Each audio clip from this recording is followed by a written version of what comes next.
Здравствуйте. Мы продолжаем беседы с настоятелем Староладожского Никольского мужского монастыря игуменом Филаретом. Отец Филарет, приветствую вас. Здравствуйте, рад вас приветствовать. Очень рады вновь с вами встретиться. Вот уже прошел год, как вы служите в Никольской обители. И скажите, что удалось сделать за это время? Какие проблемы решили, а что предстоит решить еще? Ну, можно сказать, что этот год у нас действительно был трудовым, потому что мы попытались коснуться всех наших объектов. И я хочу напомнить нашим телезрителям, что Никольский монастырь, как памятник архитектуры, включает в себя около 20 объектов, и каждый из них требует особого внимания. Поэтому мы постарались уделить внимание и храму Рождества Иоанна Предтечи на Малышевой горе, проводили кое-какие косметические работы в рамках ведения хозяйственной нашей деятельности, то, что нам разрешено. Мы и заботились о нашей колокольне. Мы в этом году, как вы знаете, открыли и музей, концертный зал, который уже сегодня пользуется интересом, потому что мы на нашей базе, на базе нашего монастыря проводим различные мероприятия духовно-нравственного содержания. Понятно, что этот год был юбилейный год, посвященный 800-летию Александра Невского, поэтому хочу напомнить телезрителям и о большом празднике, который проходил 11 сентября, когда здесь был грандиозный концерт, практически более 500 участников приехало к нам. Поэтому мы, конечно же, развиваемся, мы, конечно, стараемся делать все возможное, ведем переговоры о том, чтобы началось все-таки финансирование по реставрации наших памятников, и хочу поделиться своей такой радостью, небольшой победой, которую осуществил монастырь. На следующий год заложено уже финансирование на проведение противоаварийных работ по нашему настоятельскому корпусу. Я думаю, что это поможет закрыть очень важные проблемы. И, конечно же, это Чернавино. Это храм Василия Кисарийского, где мы тоже планируем в рамках проведения противоаварийных работ заменить крышу, заменить отмостку и прочее. То есть мы дадим второе дыхание нашим памятникам, нашим объектам, которые, к сожалению, на протяжении долгих лет оставались без особого внимания. Мы сегодня начали работы по благоустройство, так сказать, одного еще корпуса, который стоит за пределами монастыря. В списке памятников он значится как банно-прачечный комплекс при монастыре. Тоже в свое время же ухаживали за собой и стирали белье и прочее. Вот мы сейчас там ведем заливку полов и будем на следующий год постараемся провести газ, потому что это тоже очень недешевая услуга. В этом году мы пытались осуществить этот проект, но где-то 780 тысяч только за то, чтобы завести газ в это здание. Оно стоит где-то так вот немножко поодаль от монастыря через дорогу. Но я думаю, что на следующий год мы сделаем его уже работоспособным. Это будет гостевой дом, где будут расположены комнаты для жилья. Вот этот год показал, что зачастую, особенно летом, нам не хватает, конечно, людей, потому что очень много работы. Хочу поделиться с вами тоже таким небольшим успехом. Мы в этом году приняли большое количество туристов. Мы участвовали в приеме наших гостей, и наш монастырь был представлен как отдельная программа, экскурсионная программа на тех теплоходах, которые приходили к нам в Старую Ладогу. Бывало по 3 теплохода даже стояли. Да, и наши телезрители, наверное, которые проезжали, были в гостях у нас, видели, как это красиво смотрится. Но самое главное, что мы и наш монастырь, нашу программу, монастырскую программу посетило более 200,5 тысяч человек. Мы обслужили 2000 там с копейками. Поэтому мы развиваемся в разных направлениях, стараемся делать так, чтобы монастырь наш процветал, чтобы к нам приезжало как можно больше гостей. Но это такие небольшие штрихи, потому что за этим незаметно какой-то мелкой работы, которая совершается постоянно. Ну а что касается давней проблемы, связанной с водоснабжением, как удалось решить?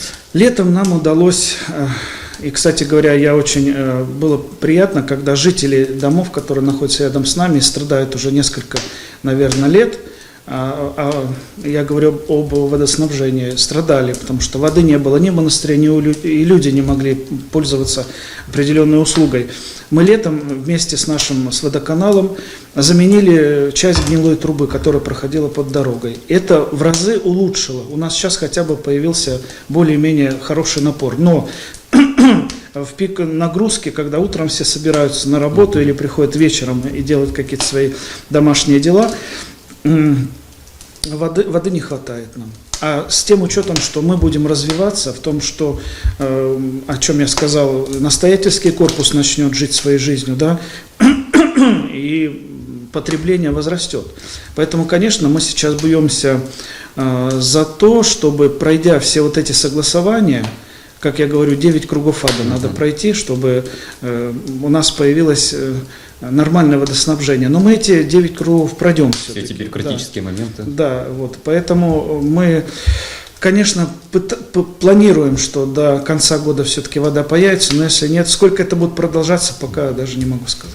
У нас есть небольшой сюжет о том, как вы посетили Волховскую администрацию, как раз для того, чтобы урегулировать этот вопрос. Предлагаю его посмотреть, а затем перейдем к вопросам наших телезрителей. Утром 29 октября главе Волховской администрации Алексею Брецуну пришли визитеры: игумен Староладожского Никольского мужского монастыря отец Филарет Пряшников, его собратья и прихожане. Целью встречи послужила давняя проблема – отсутствие полноценного водоснабжения в монастыре и на близлежащих участках ладожан. Основная часть визита прошла за закрытыми дверьми, с глазу на глаз, между игуменом Филаретом и Алексеем Брецуном.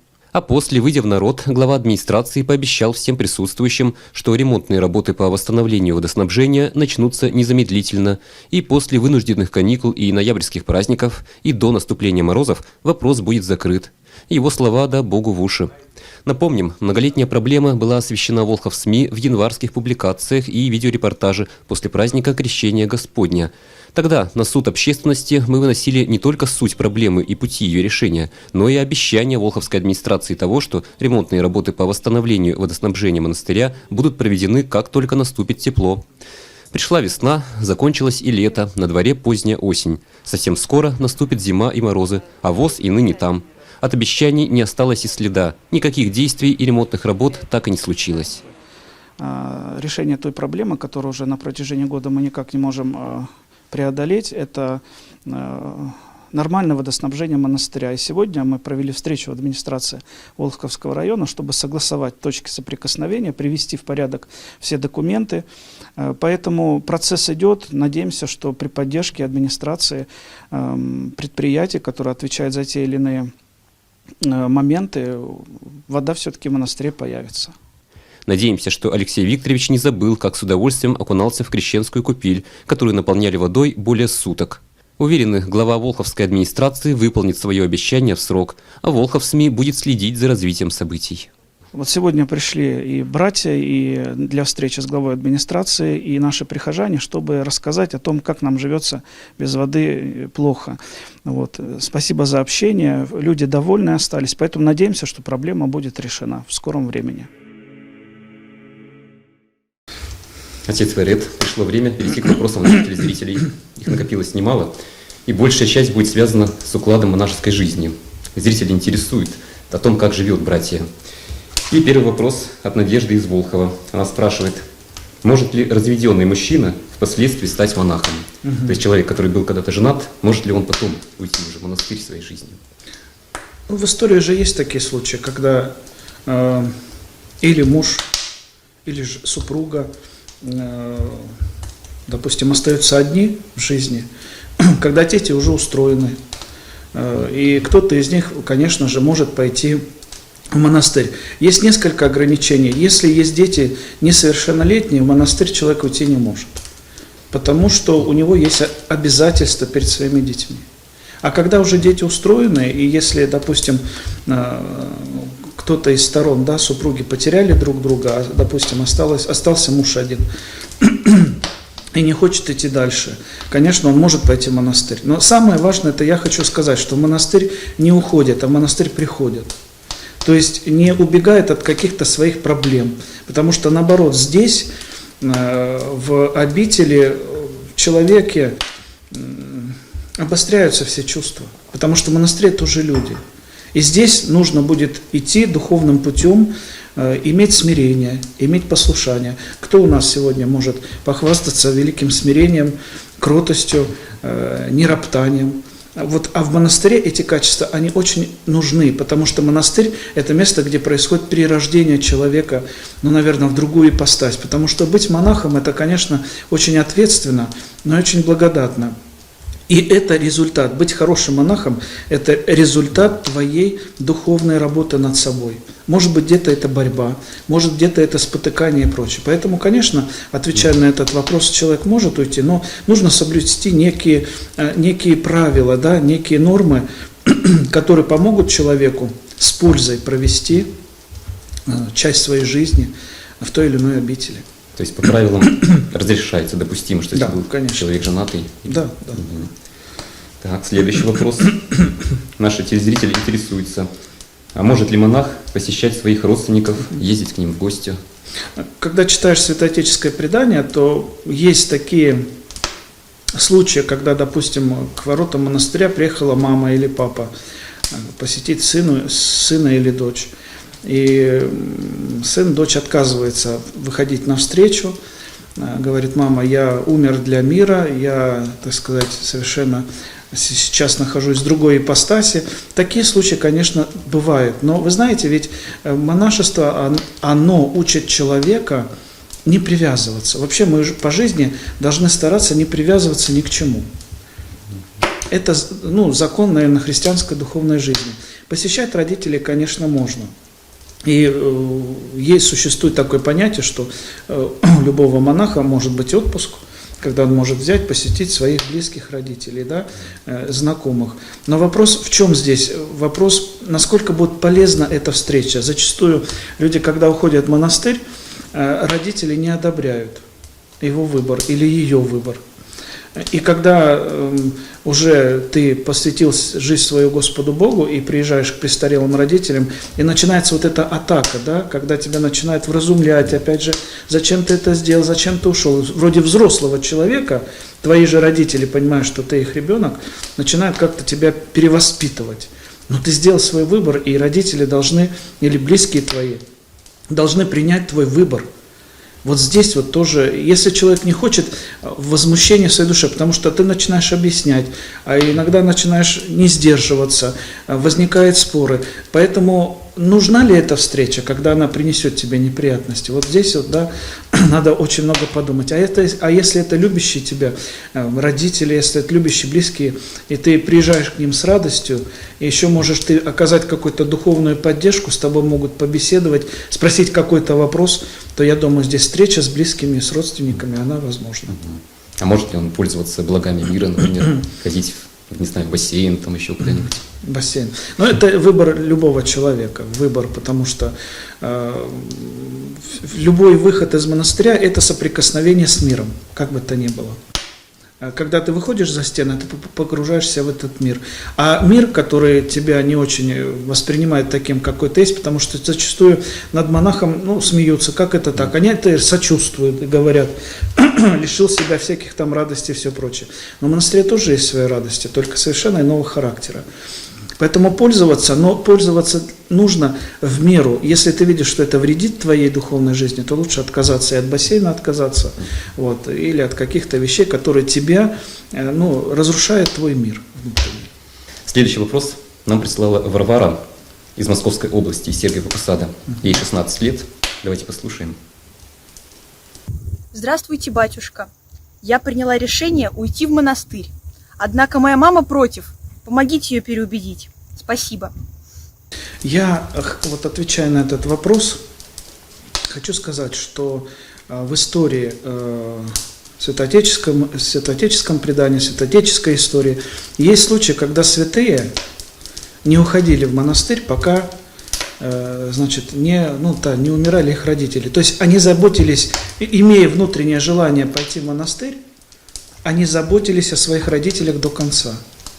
Возможно, они их хоронили, возможно, они распоряжались каким-то имением, которое им досталось, имуществом, И потом со спокойной душой уходили в монастырь, потому что есть такой закон любви и некоторая, наверное, обязанности, потому что как у родителей есть обязанности по отношению к детям, так и у детей есть обязанности по отношению к своим родителям, беречь их и может быть, даже где-то заботиться о их старости.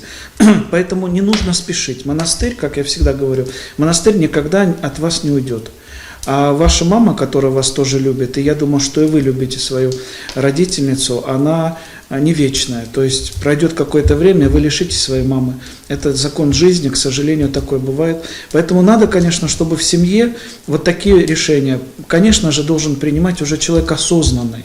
И мы знаем, что есть совершеннолетие, да, когда уже человек начинает пользоваться правами, своими свободами, там, голосовать с какого-то года.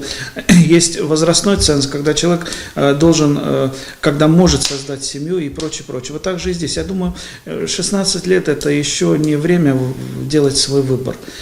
Самое главное, в чем здесь проблема, чтобы не была совершена ошибка. Потому что, может быть, Господь вам предусмотрел совершенно другую жизнь. Поэтому надо помолиться, надо почитать. И возможно, что такая ситуация, которая сегодня возникла, она когда-нибудь разрешится. Но самое главное, чтобы наши решения, они никогда не приводили к конфликтам. Конфликтам в семье, к ненависти к своим родителям, к недоверию своим детям. А родители должны объяснять, что еще пока не время. Придет время, конечно, обязательно пойдешь. Потому что зачастую, тем более, видите, это какой возраст, максимализм юношеский. Почему человек так делает? Хотя тоже в истории же много было случаев, когда Господь касался человека, и человек с юности уходил. Но это были подвижники. Ну, мы пока не подвижники такие. Ну, то есть пока подождать. Конечно, подождать. А следующий вопрос от телезрителя, который не представился. Мой дядя в советское время работал сотрудником СИЗО. По долгу службы ему приходилось приводить в исполнение приговор суда, смертную казнь. Убийство считается самым страшным грехом, но с другой стороны, он это делал по долгу службы. Теперь его мучает совесть и вопрос, что станет с его душой. Вы знаете, Бог прощает любой грех человеку. Отвечу кратко, просто надо пойти покаяться. И если это действительно грызет человека изнутри, потому что убийство человека даже по законам это всегда преступление Божьего закона, всегда. И как бы то ни было, совершается грех. Почему сегодня у нас, допустим, смертная казнь, она не разрешена. Вот. С одной стороны, да, это вопрос справедливости, потому что зачастую можно подвергнуть этой казни совершенно невиновного человека. Вот здесь вот непоправимая ошибка может совершиться. А с другой стороны, правильно, нужно же подумать о людях, которые будут приводить в исполнение это. Это ведь ломает психику, совершенно ломает человека изнутри, когда ты видишь, как ты убиваешь живое существо. Поэтому здесь нужно, конечно, ему пойти в храм, покаяться у священника, наладить свою духовную жизнь, может у Бога просить всю свою жизнь прощения за то, что было когда-то сделано. Ну, как бы так. Ну и следующий вопрос тоже о справедливости. Его нам прислал Александр из Волхова. Давайте послушаем. Здравствуйте, батюшка. Вот у меня такая ситуация. Я недавно попал в беду. Я самооборонялся, защищал свою девушку, когда она была еще в положении. Сейчас уголовное дело завели на меня, и мне грозит тюрьма. Можно спросить вашего совета, что делать в данной ситуации? В драке в самой никто не пострадал, никто не умер, вот, а я оказался обвиняемым. Да, вопрос очень непростой, потому что зачастую законы, но вот не знаю, насколько справедливо такое рассуждение, пишутся не для людей. Есть определенная норма, когда нельзя превышать вот эту вот допустимость, когда ты должен защитить свою жизнь, защитить жизнь своих близких. И доказывая эти моменты, зачастую мы можем попадать вот в такие случаи. Ну, допустим, человек жил на даче, дедушка, и к нему полезли воры ночью ограбить его. Вот. Он защищал свою жизнь, он достал там какое-то оружие у него было, да, застрелил человека, этого дедушку посадили. То есть, понимаете, вот еще почему так происходит? Несовершенствование нашего закона. Это первое. Человеческого закона. А законы часто пишут люди совершенно далекие, может быть, от тех ситуаций, которые мы часто переживаем. Одно могу сказать, защитить близкого даже ценой своей жизни, это уже подвиг. Поэтому то, что произошло, это ваш подвиг. Вы не переживайте, даже если вам придется незаслуженно пострадать. Господь это не забудет. И это отразится на ваших детях, на ваших близких. Все равно все это пройдет время, забудется и все прочее. Поэтому, конечно, то, что сделал он, это подвиг, а то, что попадает под такую вот статью, это несовершенство нашей жизни, к сожалению. Переживает, что останется жена с маленьким ребенком.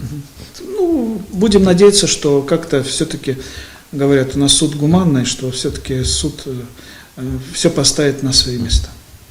Спасибо. Следующий вопрос. Я человек другой веры, мусульманин. Скажите, можно ли мне посещать храм? И как Русская Православная Церковь относится к другим религиям? Как мы относимся к другим верам, к другим религиям? Скажу одним словом, с уважением. Потому что это выбор человека.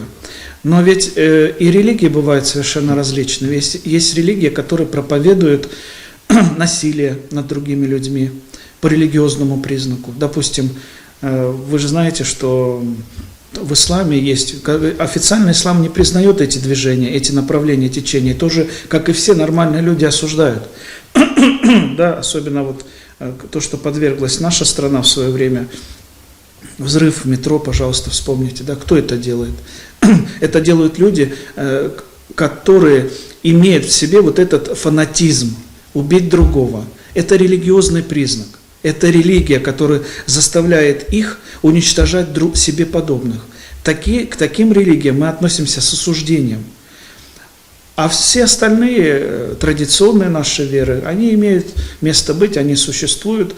Поэтому заходить, конечно, в храм можно, посмотреть, как на предмет, допустим, как у нас культура или старины, не вопрос, в храм может зайти любой человек. У нас нет препятствий для того, чтобы посетить храм, обязательно нужно быть крещенным или иметь крестик. Конечно же нет. А что касается вот религиозного фактора, конечно, религии розни. В разных религиях разные боги. Вот это надо понимать. И если Бог в этой религии учит уничтожать себе подобных, издеваться над другими, такая религия не имеет права вообще существовать. Поэтому нужно поддерживать традиционные наши религии, традиционные ценности. Так бы ответил. А может ли, наоборот, вот христианин пойти в мечеть или в синагогу? Как вот к этому относится церковь?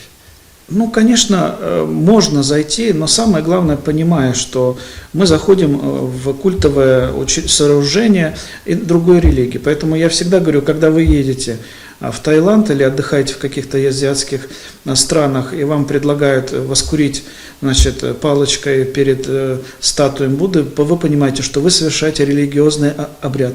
Здесь уже ваша вера подвергается, не унижению, а дискредитации, потому что вы христианин, вы не имеете права это делать. Любой буддист или мусульманин, который зайдет в храм, он никогда не будет совершать наши традиции в ущерб своей религии. Поэтому вот если есть такое, зажгли палочку, кинули еще что-то, покрутили барабаны, вы понимаете, что вы совершаете религиозные действия не вашей веры.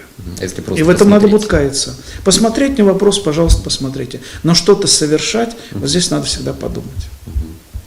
Так, следующий вопрос. Валентина из Москвы спрашивает. Отец Филарет, скажите, а верите ли вы в существование дьявола? Такой интересный вопрос. Это же персонаж, существо, о них написано еще в Библии, еще в Ветхом Завете. Давайте вспомним с вами историю Иова Многострадального, когда дьявол пытался праведнику нанести ущерб. Как он говорил, искушал Господа Бога, если можно сказать. Вот этому Иову хорошо, а ты забери у него детей. Посмотришь, как он тебя будет благодарить. И прочее, прочее. Поэтому здесь нужно понимать, что существо это существует, оно есть. И самое главное, понимать, что эти существа нас не любят, людей не любят. Почему? Потому что мы образ и подобие Божие. А дьявол есть противник. Противник Бога, противник добра и прочее, прочее. И идет вечная борьба, да, получается. даже не вечная борьба, потому что все равно действия падших духов, они ограничены. Бог их ограничил. Без Бога они ничего не могут сделать. И никакого вреда нам причинить, если не будет это позволено. Вот так. Спасибо. К сожалению, время нашей программы подошло к концу. И я вас попрошу обратиться уже по традиции к нашим телезрителям, к вашим прихожанам с пожеланиями, с напутственными словами. Да, дорогие братья и сестры, конечно же, читая Священное Писание, получаясь основам нашей веры, давайте будем стараться быть похожими на тех, о которых мы читаем. Давайте будем исполнять заповеди Божии, потому что это является смыслом и основой нашей жизни. Я желаю вам Божьего благословения и, конечно же, берегите себя, здоровье свое и своих близких. Да хранит всех нас Господь. Отец Филарет, огромное вам спасибо за интересную беседу. Всего доброго. Напомню, вы смотрели передачу «Беседы у камина». Дорогие друзья, если у вас есть вопросы, вы можете задать их игумену через сайт Староладожского Никольского мужского монастыря или страничку Волхов ТВ. На сегодня это все. Всего доброго и до встречи.